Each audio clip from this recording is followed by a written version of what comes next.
In the decades that followed the end of World War II, the U.S. government's new focus on the threat of communism led to the forming of some of the strangest bedfellows of Cold War America. As outlined in a new book titled The Nazis Next Door, author Eric Lichtblau outlines exactly how the FBI, CIA, and other intelligence agencies recruited at least 1,000 former Nazis as spies and informants for the U.S. government, some who were known to have been involved in war crimes. Writing for the New York Times, Lichtblau adds that, quote, at the height of the Cold War in the 1950s, law enforcement and intelligence leaders like J. Edgar Hoover at the FBI and Allen Dulles at the CIA aggressively recruited one-time Nazis of all ranks as secret anti-Soviet assets. They believed the ex-Nazis' intelligence value against the Russians outweighed what one official called moral lapses in their service to the Third Reich.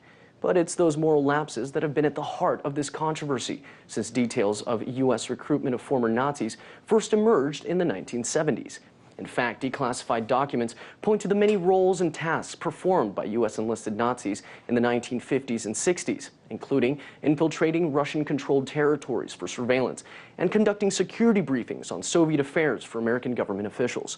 And many of these secret programs were kept classified by the FBI until as recently as the 1990s.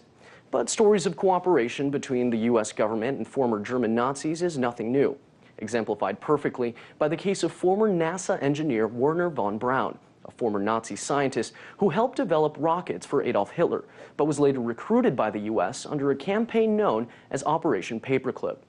Today, it remains unclear exactly how many former Nazis and their sympathizers turned coats for the U.S., and given how much more secrecy exists today under the name of national security, we may never know the full extent of that cooperation.